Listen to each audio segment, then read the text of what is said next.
Good evening from Rocky Mountain PBS. I'm Cynthia Hessin. This is Colorado State of Mind. This week we are taping on location at the Broadmoor in Colorado Springs for the 29th National Space Symposium, which is going on this week.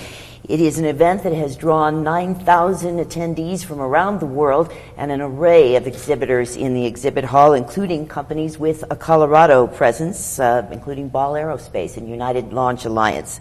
Tonight we're glad for the chance to talk about the future of Americans in space and Americans' business in space with a great panel that includes Dr. George Sowers, who is Vice President of Human Launch Services at ULA, Dr. Ron Sega, a former space shuttle astronaut and now Vice President and Enterprise Executive for Energy and Environment, not only for Colorado State University, but has the same title at Ohio State University.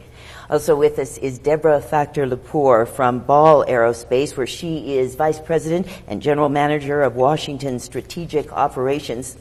And Dr. Leroy Chiao, also a former astronaut and an engineering consultant now, motivational speaker. And last but not least, Ryan Faith, a research analyst with the Space Foundation here in Colorado Springs and author of a report that we will be discussing tonight about sustaining U.S. leadership in space.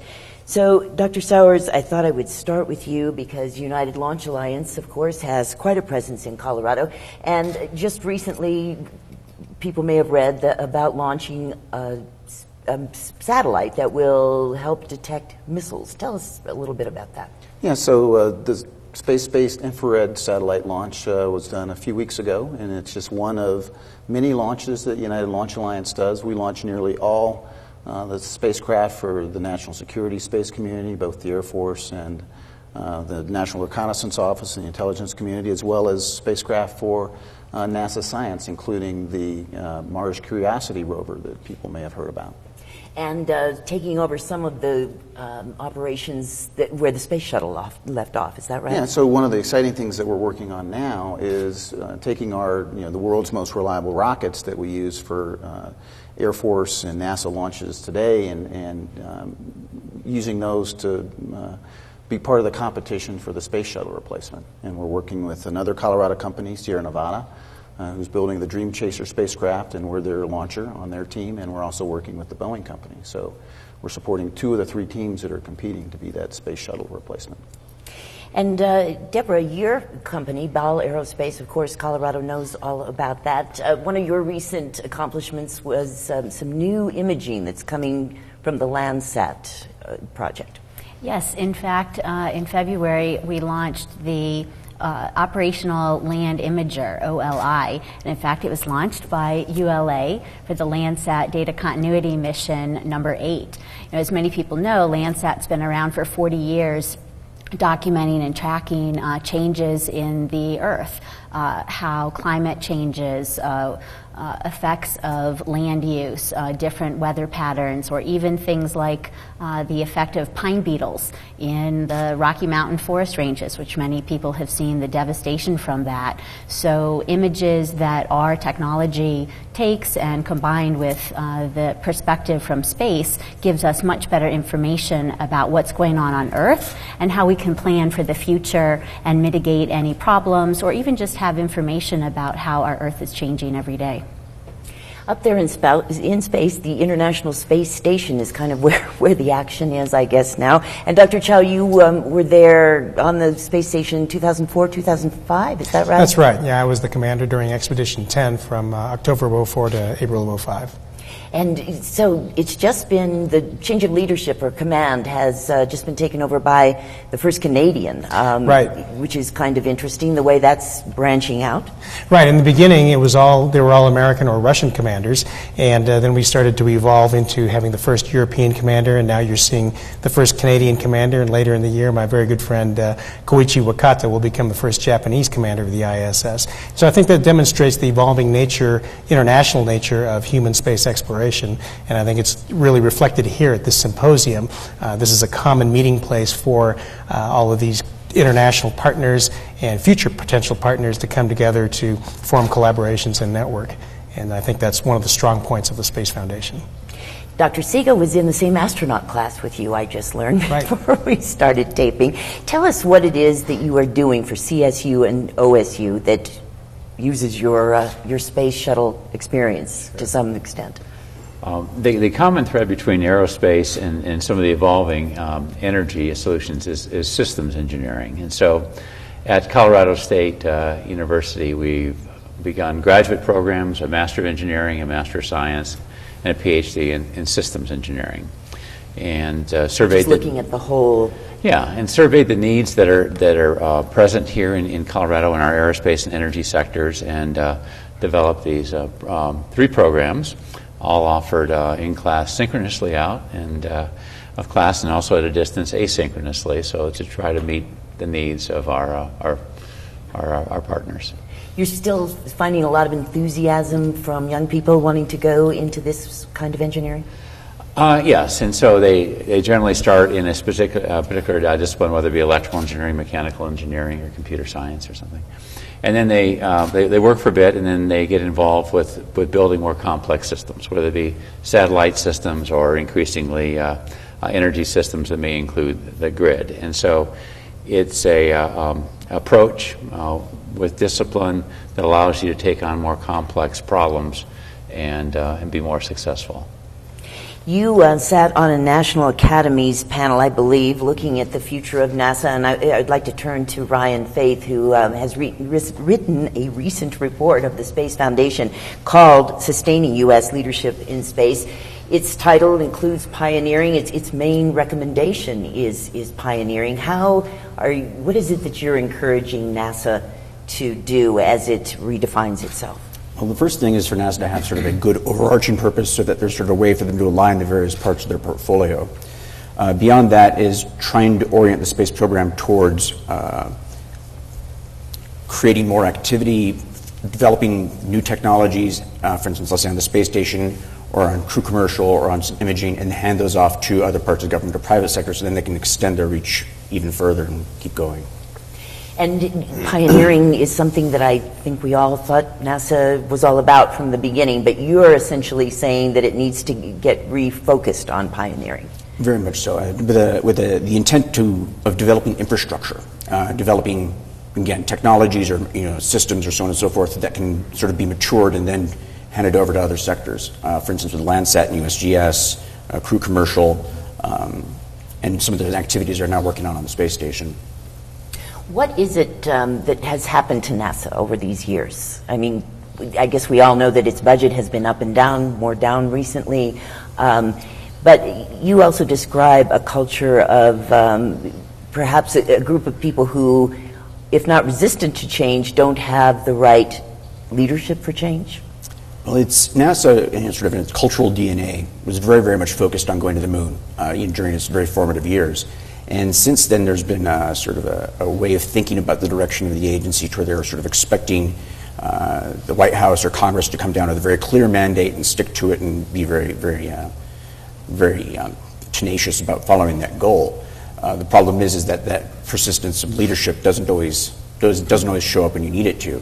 So it has to be a way to just direct NASA that gives them the latitude to pursue the technical solutions they need to pursue without sort of locking them in too far in one direction or another. When we look at the amount of money that is spent on space operations every year, NASA is actually a very small part of that. Why is NASA important to a commercial operation like Ball? Well, NASA has had a long history in opening the aperture for space, and that's actually one of the themes of Ball Aerospace as well. It provides certainly an inspiration for the next generation, but more importantly, it's part of the infrastructure that enables us to look at the planet in different ways, connecting internationally. From space, there are no borders, there are no lines. We see what all of us live and breathe every day. So the perspective of Earth from space has been something that NASA has brought to us. And then, I think there's a human nature of exploration exploration. Our country, certainly the United States, was built on explorers who wanted to take a risk and find out what was out there. And NASA is doing that. What else is out there? Where do we fit in the overall universe? What kind of technologies can come out of that we can apply to our everyday lives? You know, I think as we talk about space and people say, well, you know, I am having trouble in my job, or, you know, my house is foreclosing, what do I do? Why is space important? And people don't recognize the kinds of technologies that play a role in our everyday lives. Getting communication, information about the weather today, in fact, in Colorado with a snowstorm, we find out about these things from space. And NASA has played a very integral role in doing that and developing technologies. And right now in the Commercial Crew Program, NASA is providing investment funding to enable commercial companies to develop a capability that then we hope to be able to sell to private customers. So in this case, NASA is providing seed money to potentially develop whole new marketplaces and whole new business sectors that don't currently exist.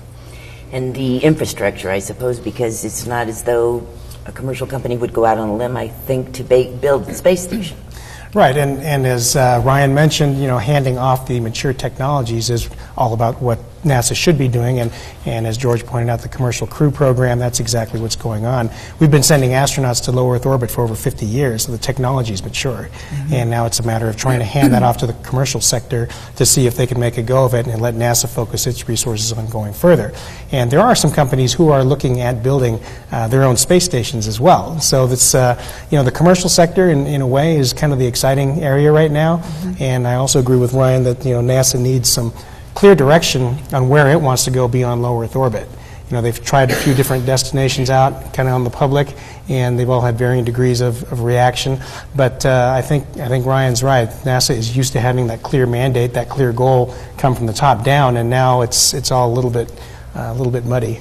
Yeah, to follow on Leroy's point, I had the opportunity of being involved in a National Research Council study. It's done from the National Academies. And the task was to look at NASA's strategic direction. It started in the Appropriations Committee of the House to NASA and then to the National Academies. So Dr. Albert Carnicel was the chair and I was the vice chair of the study, and we worked last year to review other reports and visit with many folks in government and in industry and visit all NASA centers to look at NASA's strategic direction, and published the report in December and presented it to the House Science, Space, and Technology Committee on December 12th. And so the title is NASA's Strategic Direction and the Need for National Consensus. And so this is consistent with what we've been saying. The idea of having a strategic plan is important, but you start with strategic goals and objectives. And our study found that it was not clear what they are at this time. That there needs to be a consensus between the administration and Congress to determine, you know, what those large goals and objectives are for the long term, and then work in partnership with other portions of the U.S. government as well as industry and the international community.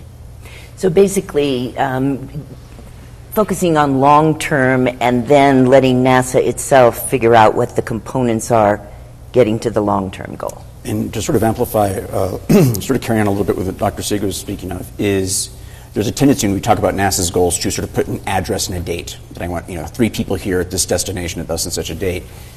And that can prove to be a really problematic way to set things up, because as soon as you arrive, you're out of a job. Okay. The other thing that there's been a tendency sometimes to do is look at technology, that if we have this one particular widget or this one piece of machinery we're operating, then that will be a sufficiently good goal. And I very much agree with the National Academy's view that there has to be a consensus and strategic goals and objectives. But that's sort of the point of the report, is that those goals and objectives are things that you do rather than addresses you send people to or pieces of machinery you need to acquire. Because once you know what you want to do, then all of the destinations and all of the technologies start to sort of percolate and they become a little bit more self-evident. And those are the kinds of things that NASA is spectacularly good at figuring out. But when we just sort of give them an address now, and a requirement to send people someplace, it's not necessarily a really good way to go forward for the long term. You suggest in the report that a commission be developed that would be, I presume, from the administration and Congress appointees who would try to define the long-term goal?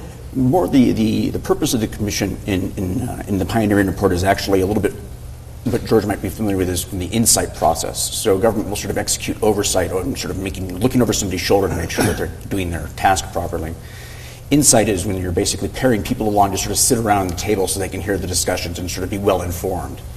One of the difficulties that Congress is sort of faced with is that they've all got a tremendously large amount of things to do. They've got a lot on their plate, and they don't really necessarily have a lot of systems engineers or aerospace engineers running around in Congress. So the point of the commission is to have people who can sort of say, yes, we've seen the entire planning process, we've walked through all the numbers, everything's very good, it makes sense, and we can give Congress very trusted insight and communications so that they're sort of more intimately familiar with the whole structure.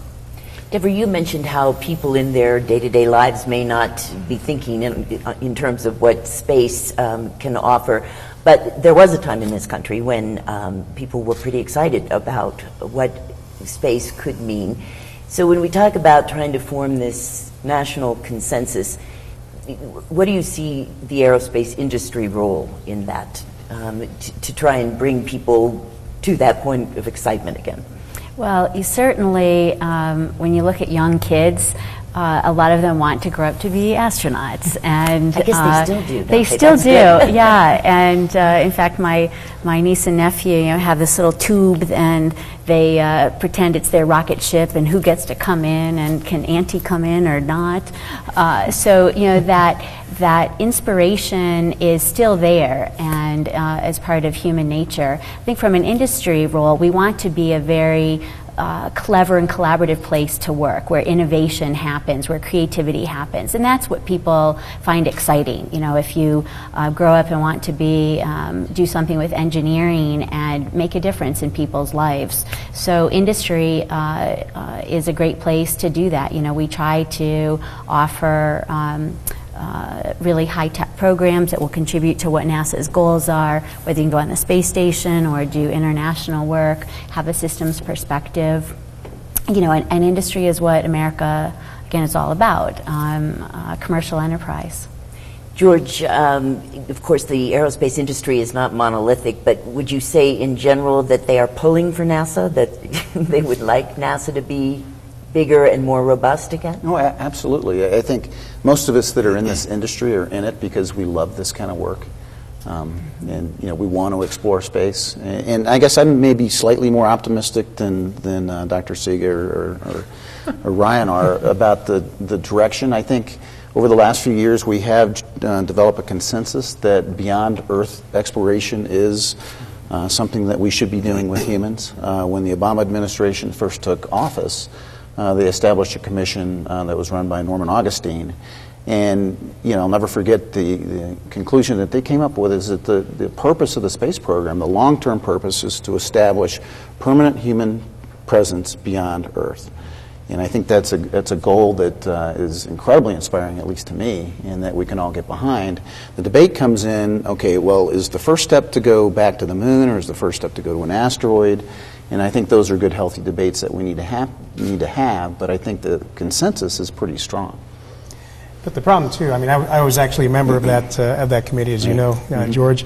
The problem was that first thing we did tell the new administration was, look, if you're serious about going beyond low Earth orbit with humans, then you have to commit $3 billion more a year to the space program. And if you're not willing to do that, that's fine. We understand the economic situation, and especially in 2009, was not that great. And then continue to fly space shuttle and robustly support the space station. But please don't do the in-between, which is exactly what happened. The new administration gave NASA an additional $1.5 billion and said we want to do everything. And so I think NASA's been struggling a bit to try to figure out how to do these things with not enough money, which is kind of a classic problem that NASA's always had. Or not always, except for the Apollo days. In our task from Congress to NASA to the National Academy was one that did examine this problem in a constrained budget environment. And so, as Leroy pointed out there, the strategic plan should help with the priorities, so that when you do the resource allocation, you are doing it against these strategic goals and objectives, and so that we present some options in the report, but don't advise as to which one would be the best or whether it would be a combination of options. But they are options to try to have the match of budget and program be aligned.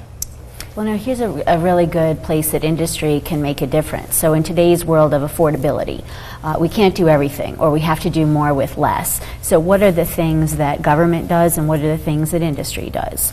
A great role of government is to do those things that are generation plus 2 or 3, with a longer time horizon, greater investment required, and where that return is not as quick as industry would expect. So when NASA doesn't get the extra $3 billion, well, when industry comes in and can provide private services in the launch sector, for example, a place that has very mature technology, doing business in a different way, kind of sharing the things so that that big focus can be where NASA goes and the government goes, and then private sector can fill in the things that become more everyday. You've got in the pioneering report where you speak of pioneering as basically having 4 phases. Is that first is access, which is just getting to a place. Exploration, which is learning about what opportunities and risks are there. Utilization is transforming that into actual practical, usable technology. And transition hands that off to either another actor in government or in the private sector. If you flip that all around, basically as it says that at the end of the day is that you want to be able to hand something off. If you can't hand something off, then you maybe need to lower the priority there, because there's not really a way in this current budget environment for NASA to get $10 billion more a year.